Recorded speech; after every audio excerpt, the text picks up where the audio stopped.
So if you haven't heard, the SEC keeps floating this idea out there about breaking away from the NCAA like it's this bold power move. They've done it multiple times now, through reporters, through Sankey himself. It's come out there multiple times. But while they're upset, the Big Ten is sitting here calm as can be, sipping coffee in the conference war room. People, we know the real score. Greg Sankey and those SEC presidents can talk all they want about in-house governance, fixing eligibility messes themselves. They even went on record a month ago griping about the NCAA's consistency. But when push comes to shove, they aren't jumping the ship alone, right? They can't. That's not going to happen. And that's exactly why the Big Ten has zero reason to sweat an SEC breakaway where they do everything on their own, right? Think about it like the overprotective parent who wants to be their kid's best friend. That's the SEC, okay?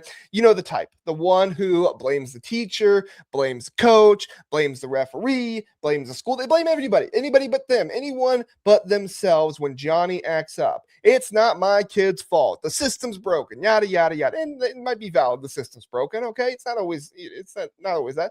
But the SEC, that's their playbook to a T. Blame everybody except us. They spent years pointing the finger at everyone else for tampering, NIL, the wild, wild west stuff, the transfer portal chaos, acting like they're the pure ones in college football, getting dragged down by the rest of everybody else. But the second it comes time for Greg Sankey to actually swing the hammer on his own schools, suddenly he is all on letting the NCAA take the heat, right? Classic cowardice dressed up as conference loyalty. You can take the Charles Bediako situation, all right? Straight up in Alabama's backyard. This was Alabama right there in the SEC's backyard. And while many praise Sankey for backing the NCAA, I saw the hypocrisy. He was fresh off G League time, him being Bediako. He sued his way into college eligibility through court orders because the NCAA's rule on post-pro experiences are a tangled mess. The SEC and Greg Sankey could have stopped it. They could have said, nope, we're handling this in-house. We have our own tight eligibility standards and everything else, and banned him themselves. No drama, no inconsistency issues with the NCAA that had taken forever or anything. Their league is small enough, unified enough, and has enough consistency. They could have done that. But that would risk their airing of dirty laundry. So no, they let the NCAA be the villain and then cry foul when the rulings don't go their way, right? It's the same pattern that we've seen before. Blame the national bodies so your schools stay happy, keep the boosters writing the checks, and maintaining that whole we're a family, it just means more type of vibe that they love so much. They don't want to enforce real rules on their own. That's when the support starts to evaporate faster than a bad NIL deal in the portal, right? And it's for those reasons why we have the NCAA's football oversight committee, guys like Georgia's AD, Josh Brooks in the mix. They're floating out there that they're going to start punishing schools more severely for things like tampering, taking players outside of the transfer portal. They're talking about 7-figure fines on schools, multiple game head coaching suspensions, and even roster spots losing for blind transfers outside the single January portal window. They're also saying they will have tampering violations for straight up roster shopping outside the transfer portal. This is all stuff the SEC wants to enforce on others, but not themselves. Make no mistake, this is all coming from the SEC. This isn't the NCAA suddenly growing a spine out of nowhere. This isn't them trying to all of a sudden do a whole bunch of new rules when they can't even enforce the old ones. This is pressure from the power conferences, especially the SEC, pushing them to act tough or they're going to leave. So when it inevitably flops or gets tied up in lawsuits, because everything does these days because of the NCAA's inconsistencies, the SEC can point and say, see, national enforcement, it's a joke. Time for us to go our own way. It's straight out of secession, right? Secession. Remember Dabo Swinney outing the NCAA publicly, not to win the fight, but to prove the bouncers were powerless type of deal? Same energy here. Sankey and the SEC presidents are calculatedly exposing the feckless NCAA, privately leaning on the NCAA to swing big and then publicly fail because that's what they always do. So when they announce separation, it just looks justified. The simplest explanation is they're setting the stage right now. But here's the thing. They won't do it solo. Antitrust lawyers are already waving red flags. The SEC talks about ditching national rules because they're small enough not to trigger monopoly scrutiny, but the league knows it would lose all support if they actually try to govern themselves. They have to look for another league to join them, and that league just so happens to be the Big Ten. Now, they might include like the ACC and the Big 12 too. I'm not saying that they're going to leave those guys behind for sure, or they could, they could just throw them for the scraps and suddenly, just be them and the Big Ten together. And they aren't suing the conferences, all that stuff. And they aren't suing the conference. They would go after a separate group like the College Sports Commission or NIL Go. That's the beauty of having the Big Ten with you, is that you would have a group like that enforcing things and not the SEC outright. And that's what they want, because the SEC breaks away cleanly on its own. If that happens, it becomes the parent who finally has to ground the kid.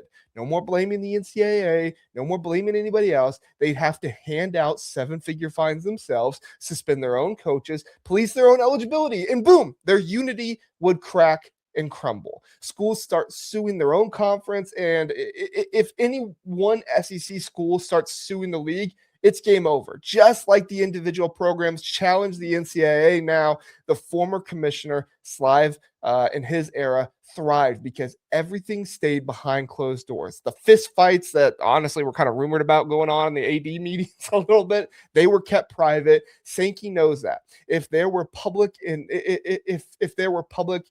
enforcement on its own, the boosters, they would revolt. The fan base would turn, and the family narrative would die. The Big Ten gets that dynamic better than anyone. We're not saints. Tony Petitti tried protecting Michigan through the sign stealing fallout, like any commissioner would, but for a flagship, right? He saw the outcry from a small punishment to end the 2024 season and didn't want to keep doing that again, right? Even if those threats were not going to be real and not actually going to happen, you had a whole bunch of Michigan people that were upset with the Big Ten. But it's not all bad, because they did help keep DeMond Williams in the fold too, with the Big Ten's help, the kind of move any league makes to avoid that type of chaos. But the Big Ten not posturing about solo secession. For now, the conference is rock solid. Equal revenue muscle isn't forever. We've talked about that. That's going to be going away at some point, but it's okay while they try to work through some of these details together, right? The national TV deals that outdo the top of the SEC gives everyone a lot to use at the end of the year. The Big Ten's market power is the counterweight. If a Super League or breakaway happens, it's not just going to be the SEC alone. It's Power 4, or at the bare minimum, the Big Ten riding shotgun with the SEC, or I think you say the SEC riding shotgun with the Big Ten. They need us to share the enforcement load. Split the blame when a blue blood gets hammered for NIL circumvention or blind transfers or whatever it might be. Without that partner, it's game over. We've seen the private talks, right? SEC leaders mulling conference level eligibility enforcement because the NCAA can't deliver consistency. Tampering has zero national teeth. The NCAA's latest crackdown push is just them trying to look relevant amid the SEC heat, but it only exposes their weakness further, playing right into the SEC's hands. But for the Big Ten, we're just watching, keeping steady. Not panicked, because deep down, Sankey knows they don't run away. Sankey knows you don't run away from home without your strongest ally, or the rules you want to enforce will bite your own hand first. The NCAA needs the Big Ten. They need a partner with the same heft to make the punishment stick without fracturing their conference. Alone, it's all talk. It's all best friend parenting, no real discipline, yada, yada, yada. The Big Ten's built different. We enforce when we have to, protect our own without the drama, and we're not rushing to burn the NCAA bridge unless it happens and it's mutual. This whole breakaway chatter is SEC smoke to force NCAA changes to set up a soft landing. But until they lock arms with us in the full Power 4, or maybe just us, it's just noise. College football is too interconnected, the legal landmines too real for them to cowboy it all on their own, right? And that's why, from the Big Ten's view, we've got nothing to worry about. The SEC's not leaving without us anytime soon. And at this point, we're in no hurry to tag along because we're on our own terms.